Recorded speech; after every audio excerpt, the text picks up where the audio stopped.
歡迎返到嚟月山精靈說故事的人。今日要講一個過氣港姐吳婉芳嘅故事。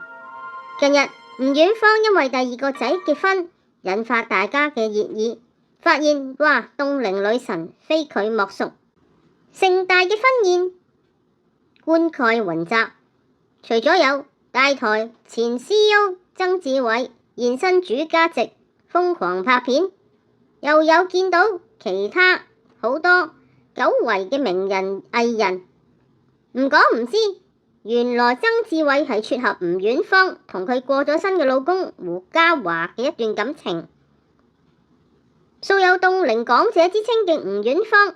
第二仔胡志同 Linus 23號低調舉行婚禮，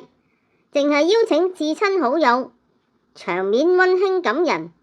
主人家冇大肆宣揚，但係現場就星光熠熠。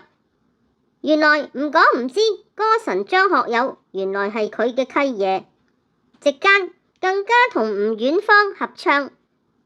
但係有啲人話佢哋合唱《愛是永恆》隻歌就唔係幾老禮嘅。Anyway， 仲有曾志偉、元彪、鄭伊健、蒙嘉慧等等到場，甚至乎李嘉欣同老公許晉亨都坐喺主家席。有啲人就話好奇怪，點解主家席唔係親戚，係呢啲朋友呢？定係佢哋冇乜親人呢？見到好多相片，大家都勾起好多回憶。吳婉芳嘅人生可說係兼具傳奇，又經歷過演藝波折、真摯愛情，仲有近年嘅驚人凍齡神話。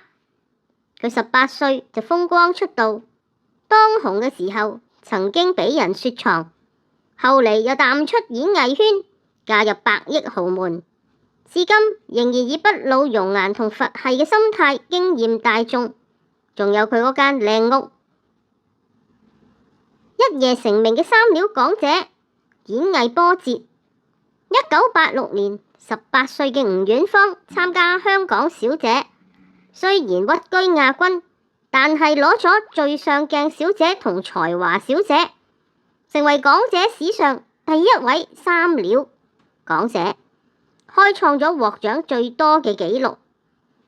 無線電視隨即對佢展開力捧，唔單單派佢擔任世界盃宣傳大使、大型節目司儀，仲安排佢喺張國榮、想你同譚詠麟 Don't Say Goodbye 等等嘅熱門 MV 做女主角。但係走紅冇耐，傳聞佢因為性格率性，多次拒絕出演公司安排嘅電視劇，加上桃色緋聞不斷，同 TVB 對佢嘅期望背道而馳，所以遭到高層雪藏。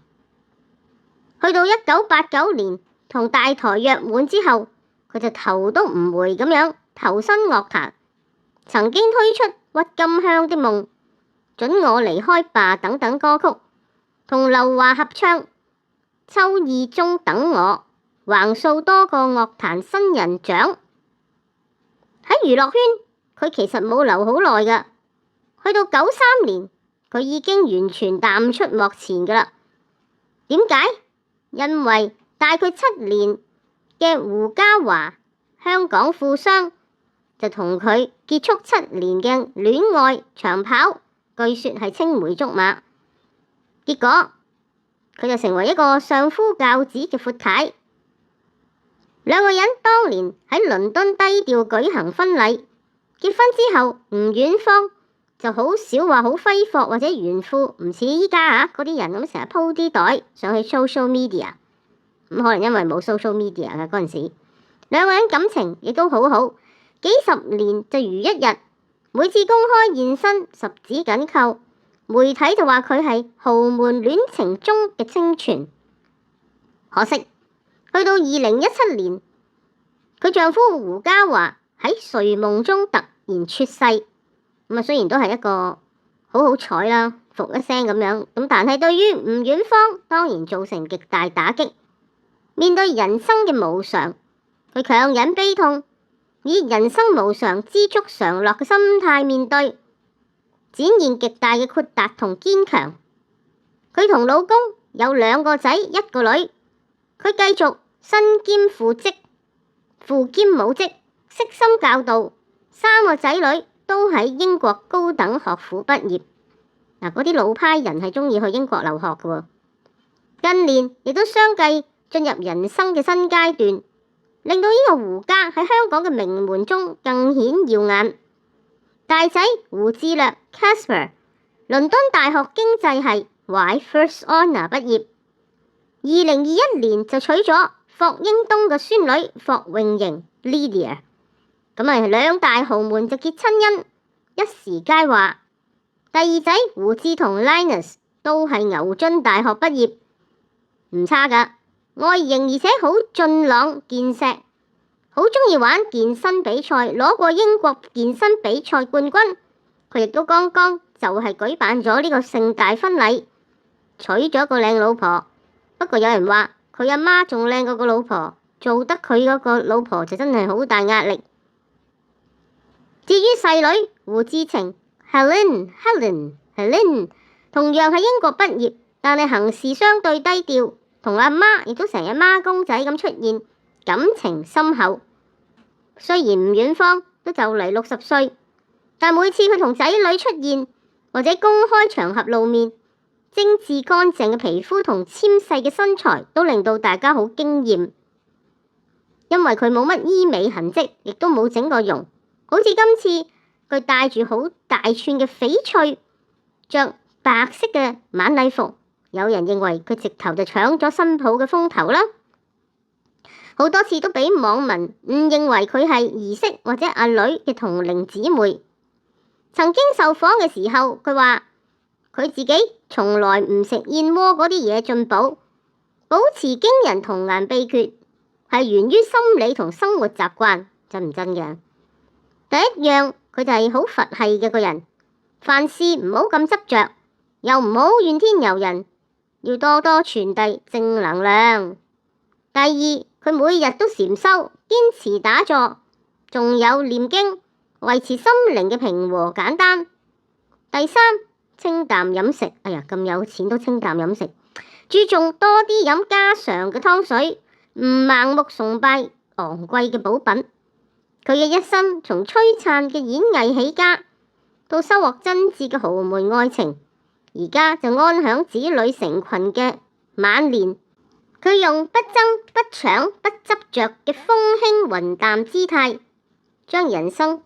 好似一部讓人艷羨嘅童話咁樣。其實好多人都對於嫁入呢啲超級豪門都感到遙不可及，但係好似吳遠芳出身相對平凡，嫁入呢啲真係算得上係好似4大家族咁樣嘅胡氏家族，而又過得咁輕鬆愉快，真係好難得。補充少少，佢嘅家族其實係胡寶星家族，就係好出名胡關李羅律師行嘅合夥人，即係佢嗰個老爺，其實都係舊年先至過身，享年96歲。胡寶星爵士本身都係聖約瑟小學、英皇書院、喇沙書院，然後喺倫敦大學國王學院讀法學士、法學博士等等，可以睇得出就係嗰啲傳統老牌嘅名流家族。咁其他嘢都冇需要細講。咁至於佢老公呢個叫胡嘉華，咁更加係南加州大學學士，即係由細到大都喺外國讀返書。咁所以相對嚟講，吳遠芳出身就比較平凡。佢係喺秀茂坪村成長，咁亦都係讀秀茂坪天主教小學，仲有後嚟就去咗梁釋之書院，又讀過明愛白英奇專業學校，畢業後又做過旅遊機構嘅文員，可以講得上參加香港小姐競選之前，都係一個非常普通家庭出身嘅女仔。不過咁，佢阿媽原來係黎小田嘅舊同學，所以佢入咗演藝圈都得到黎小田嘅照應。不過呢啲都冇乜所謂啦。最終依家佢都享有豪門貴夫人嘅身份同地位。58歲其實人生好多人都仲係有下半場，唔知佢會唔會仲有第二春呢？下次再同大家分享其他故事，拜拜。歡迎大家嚟到月山精靈說故事的人呢一個 channel， 係為大家講唔同類型嘅故事，有奇幻，有迷離，有詭異，有啟發人心，期望為大家帶嚟更加多有趣嘅內容。歡迎你透過 PayMe、Super Thanks 或者轉數快去支持我，你哋嘅支持能夠令我更加有動力去製造更加多嘅內容俾你。我哋下一條片